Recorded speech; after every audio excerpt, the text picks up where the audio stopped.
요즘 주변에서 실제 가정에서 자주 목격되는 장면이 있습니다. 시부모의 전화 한 통에도 극도로 예민해지고 시부모의 방문 자체를 거부하며 심지어는 주소를 숨기고 연락을 완전히 차단한 채 살아가는 며느리들입니다. 물론 모든 며느리가 그렇지는 않습니다. 오히려 친정 부모가 이혼을 겪었음에도 불구하고 시부모와 건강한 관계를 유지하며 자신의 역할을 성숙하게 감당하는 며느리들이 훨씬 더 많습니다. 그럼에도 불구하고 일부 극단적인 단절과 적대의 형태를 보이는 며느리들은 분명 존재합니다. 이들은 왜 이렇게까지 되는 것일까요? 부모의 이혼 때문일까요? 아니면 시댁의 잘못일까요? 혹은 개인의 성격 문제일까요? 오늘 이 강의에서는 이 문제를 도덕적 비난이 아니라 심리 구조와 환경, 그리고 티벳 사자에서가 말하는 의식의 전이 과정이라는 관점에서 차분히 분석해 보겠습니다. 이 주제가 도움이 되신다면 구독과 공유를 통해 더 많은 분들과 이 이야기를 나눠주시기 바랍니다. 여러분의 한 번의 공유가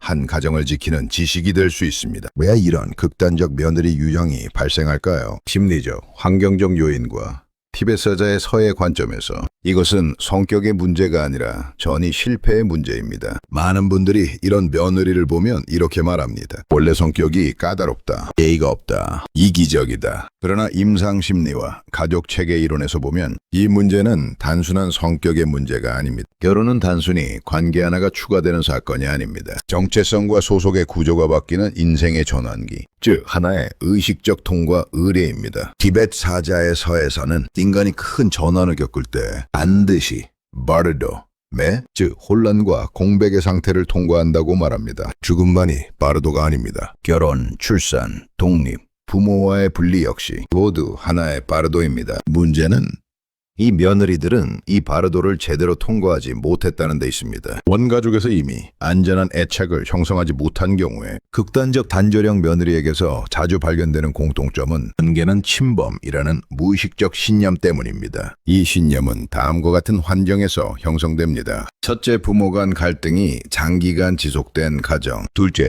감정적으로 불안정한 부모 중 한쪽에게 과도하게 의존해야 했던 성장 환경. 셋째, 부모의 이혼 자체보다 이혼 과정에서 아이가 감정적 완충제로 사용된 경우입니다. 중요한 점은 이것입니다. 부모의 이혼 여부 자체가 원인이 아닙니다. 이혼을 해서 또 정서적으로 안정된 양육이 이루어진 경우 이런 극단적 양상은 거의 나타나지 않습니다. 문제는 아이의 내면에 가까워지면 반드시 상처받는다. 관계는 언젠가 나를 무너뜨린다. 라는 기억이 각인된 경우입니다. 이런 상태에서 시부모는 어른이 아니라 무의식적으로 또 하나의 통제자, 또 하나의 침입자로 인식됩니다. 티벳 사자의 서에서 바르도에 머문 영혼은 두려움이 극대화되면 빛을 피하고 소리를 피하고 자신을 보호하기 위해 수축합니다. 극단적인 며느리의 행동도 동일합니다. 첫째, 전화, 차단. 둘째, 주소, 비공개.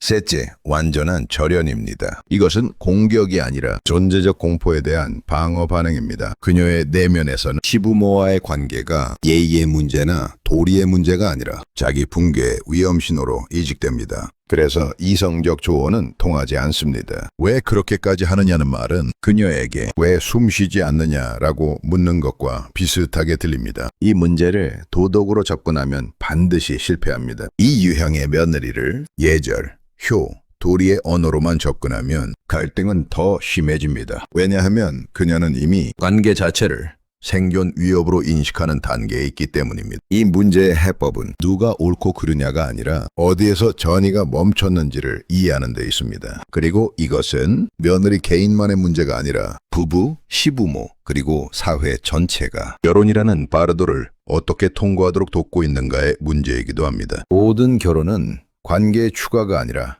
존재의 이동입니다. 결혼을 우리는 흔히 이렇게 설명합니다. 가정을 이루는 것, 두 집안이 만나는 것, 부부가 되는 것. 그러나 심리학적으로 결혼은 관계 하나가 늘어나는 사건이 아닙니다. 결혼은 나라는 존재가 속해 있던 세계에서 빠져나와 전혀 다른 질서 속으로 이동하는 사건입니다. 이때 인간은 필연적으로 혼란, 불안, 공포, 상실을 경험합니다. 티베트 사자의 서에서는 이런 상태를 바르도라고 부릅니다. 바르도란 무엇입니까? 죽음과 탄생 사이의 공백, 정체성이 해체된 상태, 아직 새로운 세계에 안착하지 못한 불안정한 구간입니다. 당연한 사실은 이것입니다. 죽음만이 바르도가 아닙니다. 결혼, 출산, 독립, 이혼, 부모와의 분리 역시 모두 하나의 바르도입니다. 문제는 며느리가 아니라 결혼 바르도가 사라진 사회 때문입니다. 과거 사회에는 이 바르도를 통과하도록 돕는 장치들이 있었습니다. 첫째, 결혼 전후의 명확한 역할 구분. 둘째, 시댁과 친정 사이의 거리 조절. 셋째,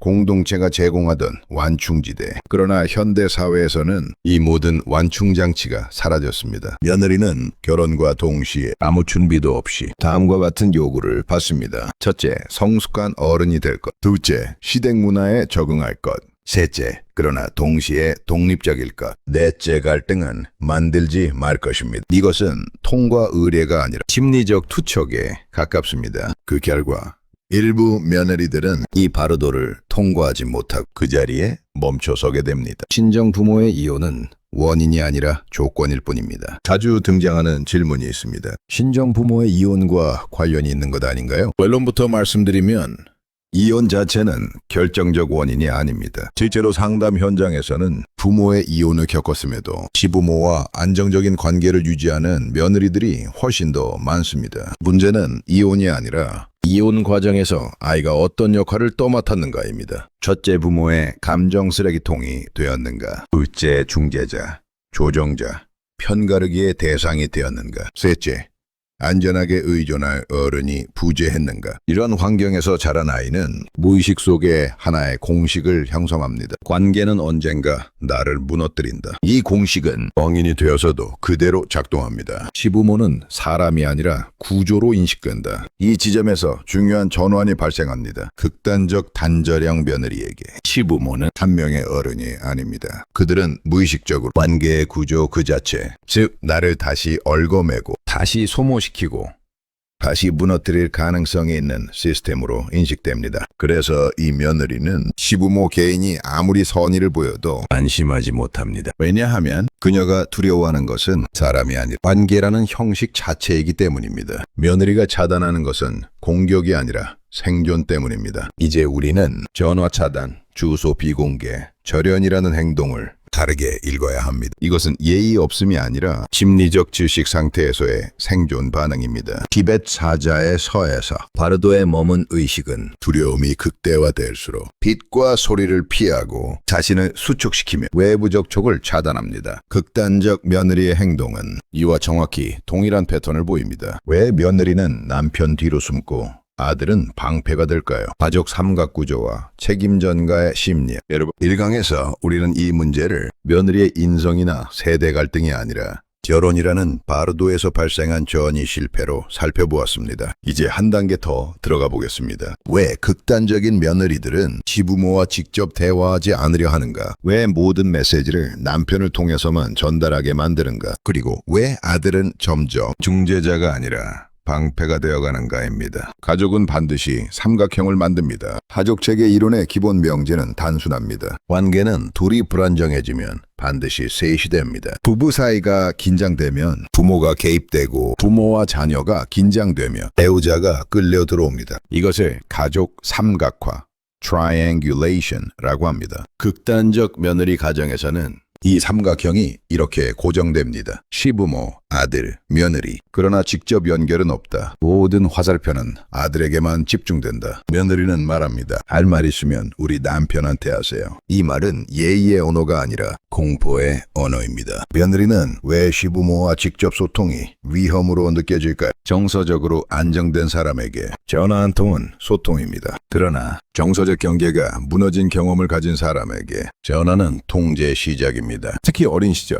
첫째, 감정적으로 불안정한 부모에게 노출되었거나, 둘째, 부모의 갈등에 끌려다녔거나, 셋째, 너 때문에 힘들다는 메시지를 반복적으로 들은 경우 이 사람의 무의식에는 하나의 규칙이 각인됩니다. 어른과 직접 연결되면 반드시 책임이 따라온다. 그래서 며느리는 시부모와 직접 통화하는 순간 자신이 다시 조정자, 중재자, 감정 처리자가 될 것이라 느낍니다. 그 공포를 피하는 가장 빠른 방법은 연결 자체를 차단하는 것입니다. 그래서 며느리는 남편을 앞세우는 것이 아니라 숨는 것입니다. 많은 시부모들은 이렇게 오해합니다. 며느리가 아들을 앞세워 우리를 통제한다. 그러나 실제 심리는 다릅니다. 극단적 며느리는 남편을 방패로 세우는 것이지 무기로 사용하는 것이 아닙니다. 그녀에게 남편은 유일하게 안전하다고 느껴지는 완충지대입니다. 시부모와 직접 마주하는 순간 그녀는 심리적으로 과거의 바르도로 다시 떨어집니다. 그래서 남편이 없으면 대화를 할 수 없습니다. 아들은 왜 점점 분노하게 될까요? 이 구조에서 아들은 처음에 이렇게 생각합니다. 내가 중간에서 잘 조율하면 되겠지. 그러나 시간이 지날수록 아들은 소진됩니다. 첫째, 부모의 요구.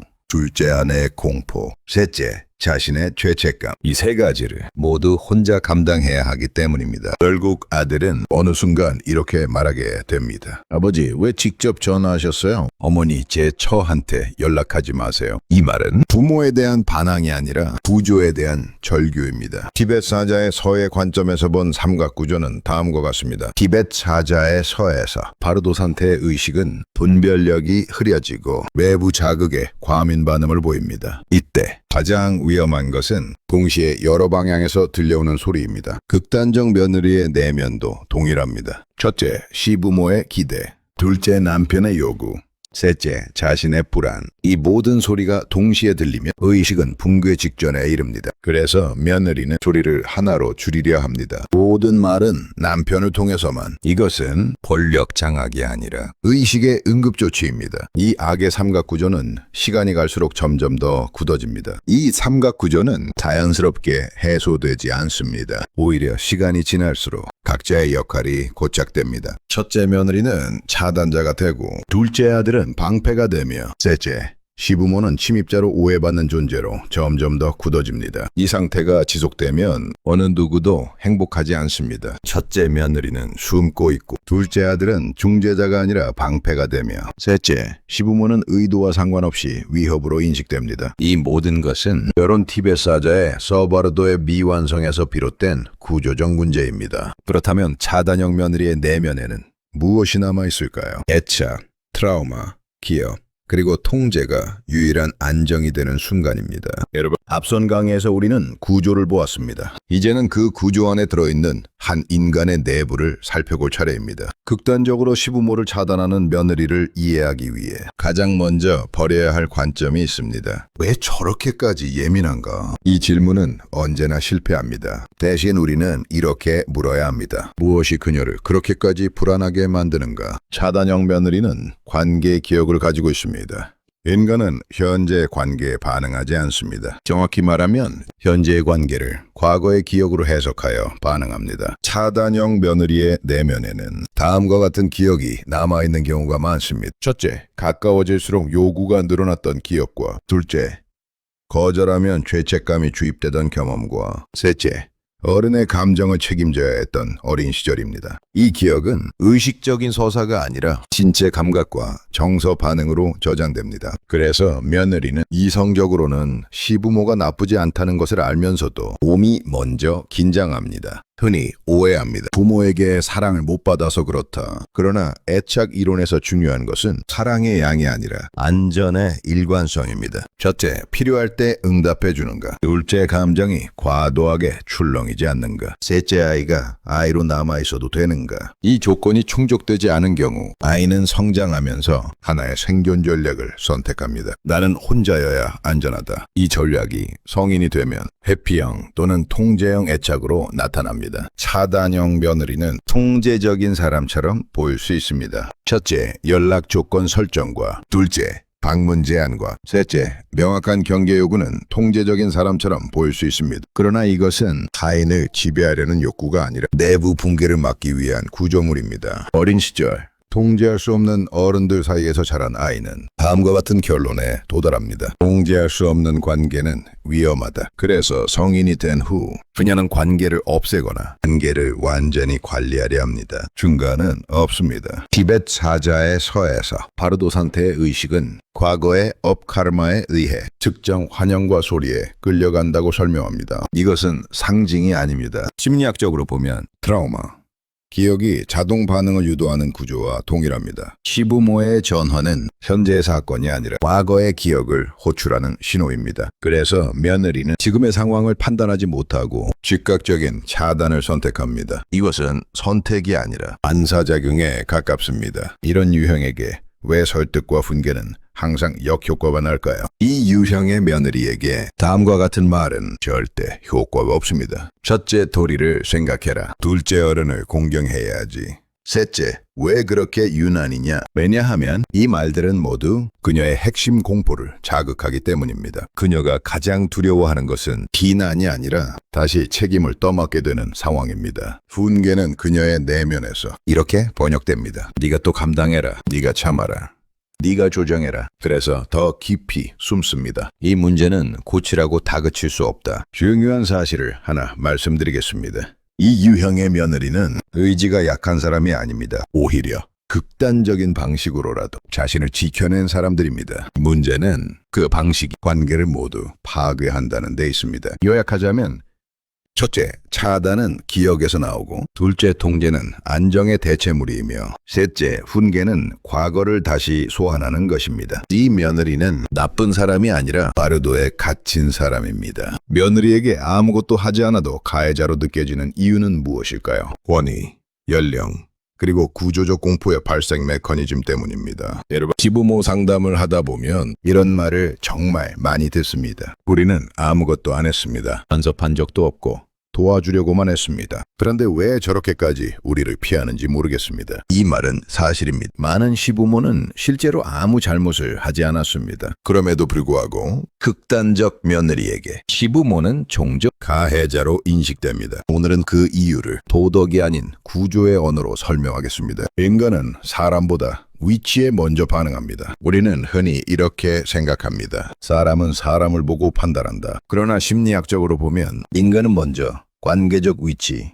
포지션에 반응합니다. 첫째, 나보다 위인가 아래인가. 둘째, 평가할 수 있는 위치인가. 셋째, 기대를 부과할 수 있는 존재인가. 시부모는 의도와 상관없이 며느리에게 다음의 위치를 동시에 갖습니다. 첫째, 연령상 위라는 위치와 둘째 가족, 내 권위의 위치와 셋째, 남편의 원가족 대표의 위치입니다. 이 위치 자체가 과거의 기억을 자동으로 호출합니다. 권위는 경험에 따라 안전이 아니라 위험이 됩니다. 정서적으로 안정된 환경에서 자란 사람에게 권위는 보호입니다. 그러나 불안정한 권위 아래에서 자란 사람에게 권위는 곧 통제와 평가의 시작입니다. 차단형 며느리의 무의식에는 이런 연합이 형성되어 있습니다. 첫째, 어른은 요구하는 사람. 둘째, 어른은 판단하는 사람. 셋째, 어른은 기대하는 사람. 그래서 시부모의 말 한마디, 표정 하나, 안부 전화 한 통이 객관적 의미를 갖지 못합니다. 그것은 언제나 이제 무엇을 요구할 것인가? 라는 질문으로 번역됩니다. 시부모는 흔히 이렇게 말합니다. 도와주려고 한 건데요. 걱정돼서 연락한 건데요. 그러나 차단형 며느리에게 도움과 걱정 다음과 같이 해석됩니다. 첫째는 네가 부족하다. 둘째는 네가 혼자 못한다. 셋째는 우리가 개입해야 한다고 해석합니다. 이 해석이 의식적인 판단이라면 설명으로 조정할 수 있습니다. 하지만 이 해석은 기억에서 자동으로 튀어나오는 반응입니다. 그래서 아무리 그런 뜻이 아니었다고 말해도 며느리의 몸은 이미 긴장 상태로 들어갑니다. 티베트 사자의 서에서 말하는 두려운 형상은 무엇일까요? 티베트 사자의 서에는 바르도에서 의식이 무서운 형상과 마주하는 장면이 반복적으로 등장합니다. 중요한 점은 이것입니다. 그 형상들은 실제로 해치려 하지 않습니다. 그러나 의식이 두려움에 사로잡혀 있으면 그 형상은 점점 더 위협적으로 보입니다. 차단형 며느리에게 시부모는 바로 이 형상의 위치에 있습니다. 실제 의도와는 무관하게 의식이 투사한 상정입니다. 시부모가 가만히 있으면 괜찮아지지 않을까라는 것은 착각입니다. 시부모는 종종 이렇게 생각합니다. 그럼 우리가 완전히 빠지면 되겠네. 그러나 완전한 후퇴 역시 문제를 해결하지 못하는 경우가 많습니다. 왜냐하면 차단형 며느리는 이미 내부에서 위협 시나리오를 완성해 놓았기 때문입니다. 침묵은 안전이 아니라 불안의 공백으로 느껴질 수 있기 때문입니다. 이 문제를 풀기 위해 시부모가 반드시 알아야 할 것은 무엇일까요? 이 강의에서 가장 중요한 문장 하나 말씀드리겠습니다. 며느리는 시부모를 미워하는 것이 아니라 시부모가 차지한 자리를 두려워하고 있다. 이 차이를 이해하지 못하면 모든 접근은 실패합니다. 시부모는 행동 이전에 구조로 이식된다. 권위는 기억에 따라 위협이 된다. 전의는 자동 번역 과정에서 상처가 된다. 이 문제는 누가 착하냐의 문제가 아니라 어떤 위치에서 만났느냐의 문제입니다. 그렇다면 이 관계는 회복될 수 있을까요? 회복 가능한 경우와 불가능한 경우, 그리고 바르도를 통과하는 최소 조건은 무엇일까요? 여러분, 여기까지 들으신 분들이 가장 많이 묻는 질문이 있습니다.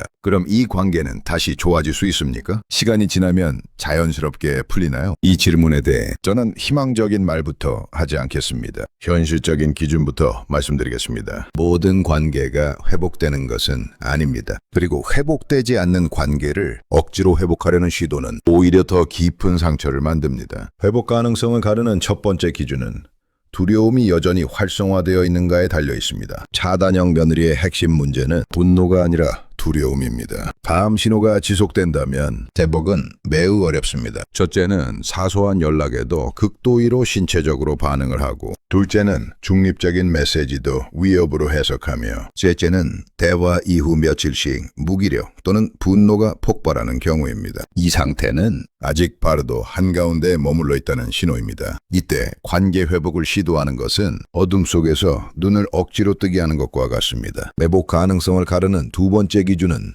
남편이 방패에서 벗어날 수 있는가에 달려 있습니다. 이 구조에서 가장 중요한 인물은 며느리도 시부모도 아닌 아들, 즉 남편입니다. 남편이 여전히 첫째는 부모의 감정을 대신 처리하고, 둘째는 아내의 공포를 대신 막아주며, 셋째는 모든 메시지를 혼자 걸러내고 있다면 이 관계는 구조적으로 고착된 상태입니다. 회복이 시작되려면 남편이 중재자도 방패도 아닌 독립된 성인의 위치로 서야 합니다. 이것이 불가능하다면 어떤 노력도 임시 봉합에 그칩니다. 티벳 사자의 서가 말하는 도움의 조건은 다음과 같습니다. 티벳 사자의 서에서 바르도에 있는 의식에게 도움이 되는 것은 설명도 훈계도 아닙니다. 오직 하나입니다. 지금 들리는 소리를 네가 선택하지 않아도 된다. 이 메시지는 심리학적으로 이렇게 번역됩니다. 너는 지금 당장 반응하지 않아도 안전하다. 회복의 첫 단계는 며느리가 이 감각을 아주 미세하게라도 경험하는 것입니다. 결국 이 문제의 핵심은 누가 옳은가도 아니고 누가 더 참아야 하는가도 아닙니다. 이 관계는 지금 감정의 문제가 아니라 전이되지 못한 의식이 머물러 있는 자리, 즉 바르도의 한가운데에 놓여 있습니다. 티벳 사자의 서가 말하듯 바르도에서 가장 위험한 것은 잘못된 선택이 아니라